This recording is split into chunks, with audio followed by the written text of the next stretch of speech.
Hello everyone and welcome back to another episode of the Manchester United Career Mode Save.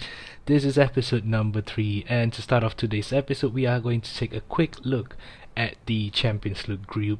As you all know that we are playing against Villarreal, Atalanta as well as BSC Young Boys in this season's Champions League. It's a little different in terms of the fixtures because in real life we took on Young Boys first, but in this one we are going to be taking on Villarreal as part of our first Champions League group game. And for today's episode we are going to be playing 4 games as per usual, and the first one would be against Newcastle, and the second game is the Villarreal, the Champions League group opener, and then on the weekend we'd have West Ham United, and for the EFL Cup we are taking Preston North and Carlisle United's rivals, if I'm not mistaken. Yeah, and really quickly we take a look at this month's scouting report from England. There weren't really many players, but there was one guy, yes, Sebastian Green, a potential replacement for Luke Shaw or Aaron Wan-Bissaka in the long run. A right back or a left back player, 58 overall, and looks to be a player with potential to be special. I'm not gonna jinx it, but yeah, looks to be a really good player. Very pacey, but the defensive bit needs a lot of work, so we are putting him on a development plan at the moment. And right after that, we had an offer for Paul Pogba, and this time around it was from Real Madrid, almost £70 million. And again, I would say the same thing. I'm not against Pogba leaving the club as long as they meet our price tag. So I just delegated an offer for Real Madrid for Paul Pogba, so hopefully they get back to us with a positive remark in terms of the bid. But still, the first game of today's episode against Newcastle United, and we are rotating the squad. We are bringing in our B team or the second team, and since Anthony Martial is injured, we are playing Mason Greenwood on the left wing position, and we are bringing on Amad Diallo on the right midfield position. I know I just mentioned left wing and right midfield, totally different things, but it doesn't really matter because we do take a lead through Edinson Cavani very early on, and that reminds me that I need to review the difficulty that I set for myself, because as mentioned in the previous episode, the last game against Wolves where we won 6-0 with a Cristiano Ronaldo hat-trick to top the result off. And yeah, again, this is why I think I need to review the difficulty. I think this is the first time I've scored a scorpion kick goal, and the one that took me by surprise that it was through Scott McTominay. It was a wonderful finish, don't get me wrong, but I think if the difficulty was higher, there was no chance that McTominay was going to score from there. And then we take a 3-0 lead just before the half-time whistle goes. Yeah, Dubravka probably should have gotten to the ball there despite the deflection, because it is a shot from Victor Lindelof, and it was a very slow shot as well. So yeah, I think I need to take a look at the difficulty. I think I'll do that for the next episode. But yeah, we go into the break with a 3-0 lead, and in the second half, look at that finish. Look at that for a finish. What a wonderful ball from the left wing from Alex Telles, and a first time volley from Mason Greenwood. Gunman Mason!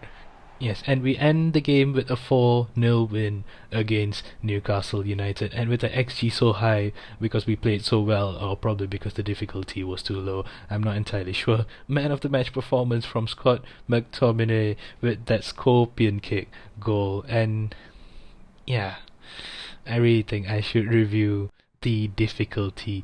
Yeah, I'll definitely do that in the next episode. And for the next game, before the next game starts, we have a quick message from Mason Greenwood, and Mason says that he thinks he's ready for more game time. I do think so too, but you have to keep performing the way you did against Newcastle. Now hopefully we'll start you more often. And there it is. The UEFA Champions League. Yes, it's our first game in the Champions League this season. The Champions League group opener against Villarreal, and we are playing our strongest starting 11 according to the overall, at least, or according to the default team sheet that I put together in the previous episode. And we have a young bench, a relatively young bench, because I decided to put on all the fringe and young players on the bench, and the players that featured in the Newcastle games in the reserves to take a good long rest for their next game. But going against a Villarreal side that took us out of the Europa League final, as we all know, once again I really think I should take and change the difficulty, because we opened the scoring within the first 10 minutes. It was Bruno Fernandes's goal, and it was quite uncharacteristic for Cristiano Ronaldo to pass it back, but hey, look who's controlling, it's someone else.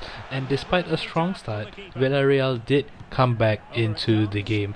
They almost got back into the game through a couple of corner kicks, and if it wasn't for David De Gea's quick thinking hand and quick feet, we would have definitely been level with them by the 15th minute. By the third corner, we managed to clear our lines, and a quick through ball for Cristiano Ronaldo, who was waiting by the halfway line.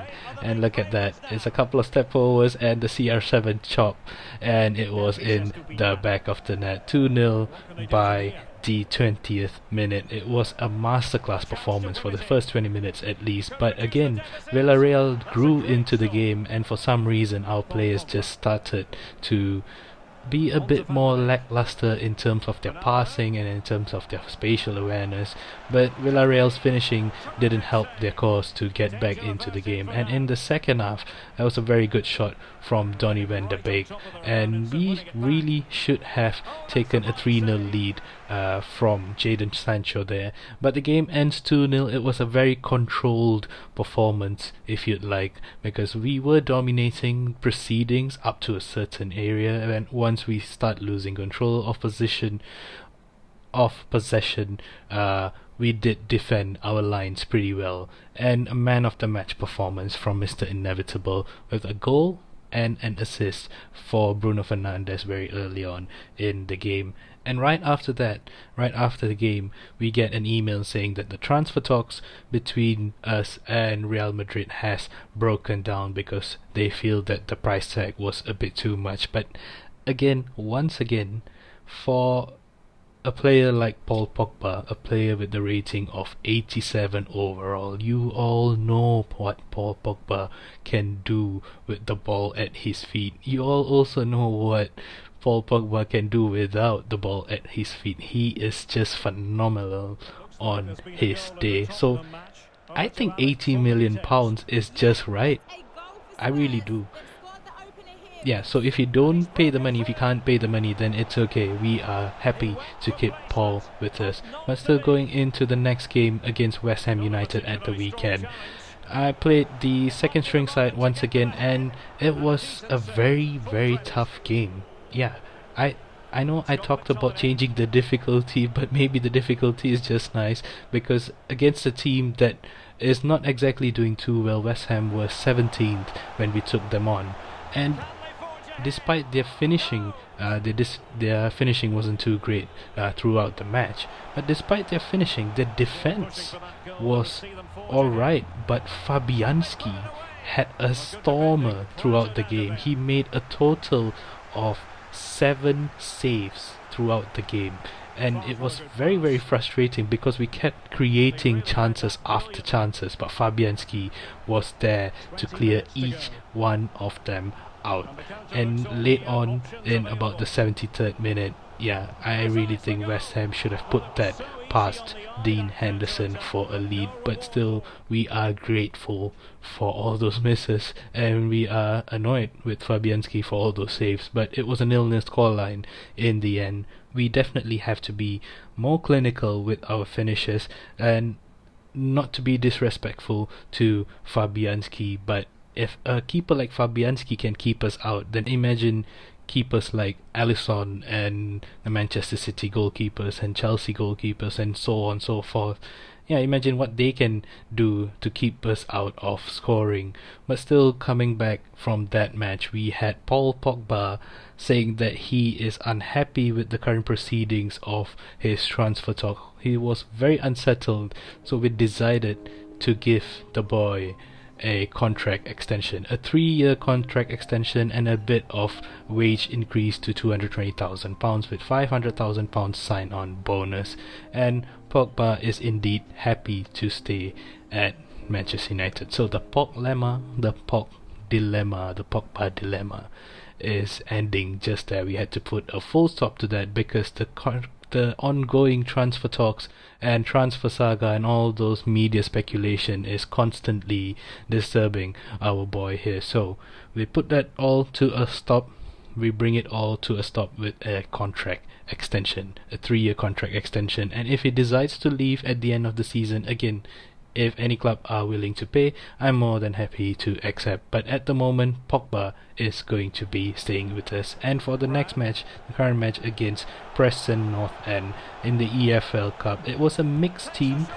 It was a relatively mixed team because, again, we had to rotate our side, and it was the young man David Kiss in the striker position, Mata as the attacking midfielder, Ilanga in left midfield, and Fred as CDM, and Hugworth, I don't know, I haven't really heard about the boy. I'll check him up when I have time. And we had Mengi and Heaton coming in as well, and it was a very, very tough game. As you would have seen earlier on, Preston had a chance, actually many chances, to go in front, and they hit the crossbar very early on in the match. We were very lucky to not have gone behind several times in the match. So I had to do what I had to do. I had Cristiano Ronaldo on the bench, and we were struggling.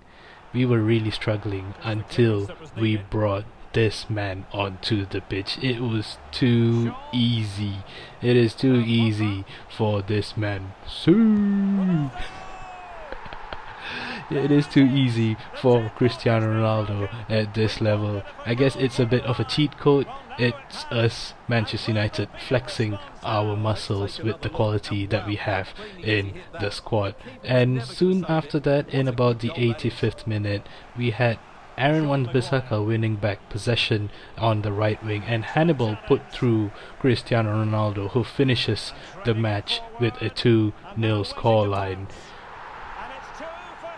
Yeah, he's just too good, man. Despite being 36 years of age, he's just too good. Top man and a top quality player, and he could have made it 3-0 towards the end of the match, but we win the game in the end. And man of the match performance from the man off the bench, Cristiano Ronaldo, with 2 goals in less than 15 minutes.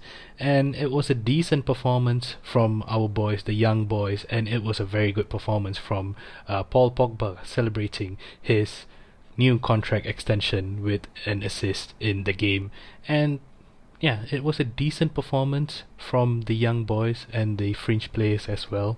It just shows that we can rely and depend on these boys when the time comes. And just after the game, we had confirmation of the teams that we are going to take on the next round of the EFL Cup, and it was Swansea City.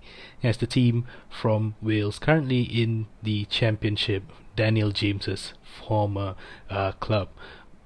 I don't think we are going to be taking them on until next month, so hopefully we can play our fringe players and youth players against them and get a win once again. And this is how the table looks after today's episode.